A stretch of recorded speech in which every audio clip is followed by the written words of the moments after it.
இப்போ கேரளாவெல்லாம் பெரிய மழை வந்ததுன்னா வெள்ளப்பெருக்கில் அந்த மாநிலமே மூழ்கி போகும். அந்த அளவுக்கு வெள்ளத்தால் மூழ்கி பெரிய உயிர் சேதம்லாம் ஏற்படுது. நிறைய தண்ணி வளம், அளவுக்கு அதிகமான தண்ணி வளம் கேரளாவில் இருக்குது. மழைக்கு பஞ்சம் கிடையாது, தண்ணிக்கு பஞ்சம் கிடையாது. எல்லா தண்ணியும் கடலுக்கு தான் போகுது. கேரளாவில் மழை பெய்ய பெரும்பாலான தண்ணீர் கடலுக்கு தான் போகுது. அப்படியே நீங்கள் என்ன பண்ணுங்க அப்படின்னா, கேரளாவிலேருந்து ஒரு மிகப்பெரிய வாய்க்கால் அப்படியே தென் தமிழ்நாடு, திருநெல்வேலி, அப்புறம் திருநெல்வேலி மாவட்டம், தூத்துக்குடி மாவட்டம், எல்லாத்துக்கும் அந்த அப்படியே தமிழ்நாட்டுக்கு அந்த ஒரு பெரிய கால்வாயை வெட்டி இந்த கடலுக்கு போகிற தண்ணியை நீங்கள் உங்களுக்குள்ள தண்ணியெல்லாம் எங்களுக்கு தர வேண்டாம். உங்கள் கேரளாவில் வந்து உங்களுக்கு பயன்படுகிற தண்ணியை தர வேண்டாம். அந்த கடலுக்கு போகுது பார்த்தீங்களா, அந்த கடலுக்கு போகிற தண்ணியை மட்டும் எங்களுக்கு திருப்பி விடுங்க. அப்படி திருப்பி விட்டிங்கன்னா அந்த நாகர்கோவில் வழியாக அப்படியே கன்னியாகுமரி, அப்படி திருநெல்வேலி, அப்படி தூத்துக்குடி, அப்படியே கோயில்பட்டி, அப்படியே விருதுநகர், அப்படி திருப்பி விட்டிங்கன்னா இந்த பூமியே வளமாயிடும். கடலுக்கு போகிற தண்ணியை தான் நாங்கள் கேட்குறோம். அந்த மாதிரி ஒரு பரந்த மனப்பான்மையோடு செயல்படுங்க. எல்லாரும் மனிதர்கள் தான். அதனால் வந்து இது எங்கள் பூமி, எங்கள் தண்ணி, உங்களுக்கு தர மாட்டோம். கொஞ்சம் யோசித்து கொடுத்தா தான் என்ன, கொடுத்து தான் பார்ப்போமே. அப்படி கொடுக்குறதுனால ஏதாவது பெரிய கால்வாயை வெட்டி முடியாதது எதுவுமே கிடையாது. கேரளாங்கிறது ஒரு மலைப்பகுதி தான். அப்போ தமிழ்நாடுங்கிறது ஒரு தாழ்வான பகுதி தான். அப்போ கேரளாவிலேருந்து தண்ணியை தமிழ்நாட்டுக்கு கொண்டு வர முடியும்னு நான் நினைக்கிறேன்.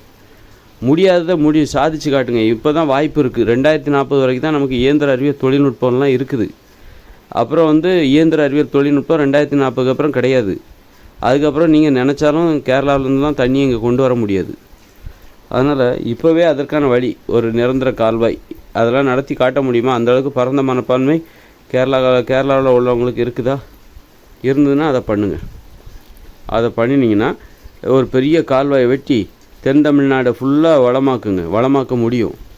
ஒருவேளை அதனால் அந்த மாதிரி கால்வாயை வெட்டி கேரளாவிலேருந்து இங்கே தண்ணியை கொண்டு வரதுனால உங்களுக்கு ஏதாவது பாதிப்பு ஏற்படுது, அது மோசமான பாதிப்பை ஏற்படுத்தும் அப்படின்னு தெரிஞ்சால் நீங்கள் அந்த வழியை அடைச்சிருங்க.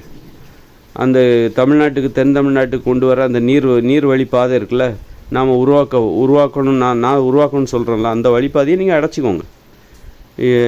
எங்களுக்கு பாதிப்பு ஏற்படுது, எங்கள் பூமி வறட்சி ஆகுது, எங்களுக்கு தேவையான தண்ணியெல்லாம் இல்லாமல் போகுது அப்படின்னு நீங்கள் நினச்சிங்கன்னா அதை நீங்கள் அடைச்சிடலாம்.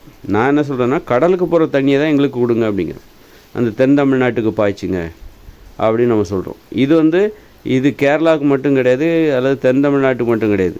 உலகத்தில் எந்த ஒரு பகுதியாக இருந்தாலும் நம்ம இப்படி தான். உலகமே நம்ம பூமியா, நம்ம சொத்து, மனிதர்களின் சொத்து. அப்படி பார்க்க பழகுங்க. உலகத்தை ஒரு பொதுவாக பாருங்கள். உலகமே நமக்கு சொந்தம். எல்லாமே நம்முடைய ஊர் தான். அது கேரளான்னா என்ன, இல்லை கர்நாடகான்னா தமிழ்நாடு என்ன. இப்போ கேரளாவில் இருக்கவங்க வாங்க தமிழ்நாட்டுக்கு வந்து குடியேறுங்க, வந்து தமிழ் கற்றுக்கோங்க, தமிழராக மாறுங்க.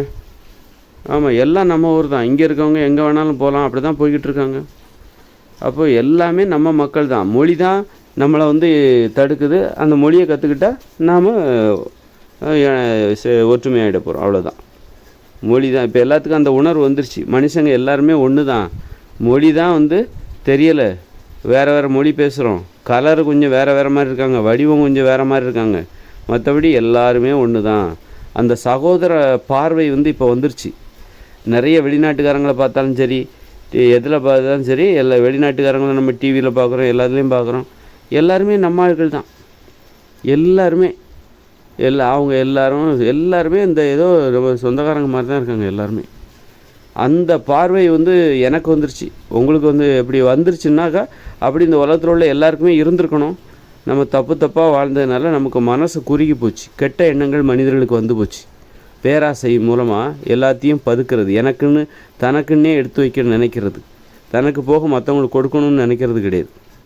தான் மட்டும் நல்லா வாழணும் அப்படிங்கிற நினைப்பு. அதனால தான் இந்த பரந்த மனப்பான்மை வர மாட்டேங்குது. எவ்வளோ தான் இருந்தால் கூட அதை மற்றவங்களுக்கு கொடுக்கணும் அப்படிங்கிற எண்ணம் இல்லை. தனக்கு போக இங்கே ஏராளமாக இருந்தால் கூட அதை மற்றவங்களுக்கு கொடுக்கணுங்கிற எண்ணம் இல்லை. அது மாதிரி தான் இந்த கேரளாவில் அவ்வளோ தண்ணி இருக்குது. தண்ணியிலே அந்த ஊர் மிதக்குது. எப்போ பார்த்தாலும் தண்ணி. அது தண்ணியால் சூழப்பட்ட பகுதி தான் அந்த கேரளாங்கிறது.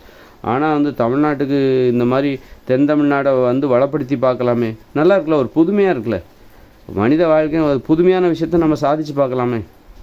அப்படி பண்ணாக்கா அது அந்த மாதிரி வித்தியாசமாக எதாவது செய்யணும்னு ஆசைப்படுறவங்களுக்கு மட்டும்தான் அந்த மாதிரி எண்ணம்லாம் வரும். எனக்கெல்லாம் அப்படி தான். வித்தியாசமாக எதையா செய்யணும் அப்படின்னு பார்க்கும்போது தான் நான் அந்த மனித நிலையிலே முழுமையடைகிறேன்.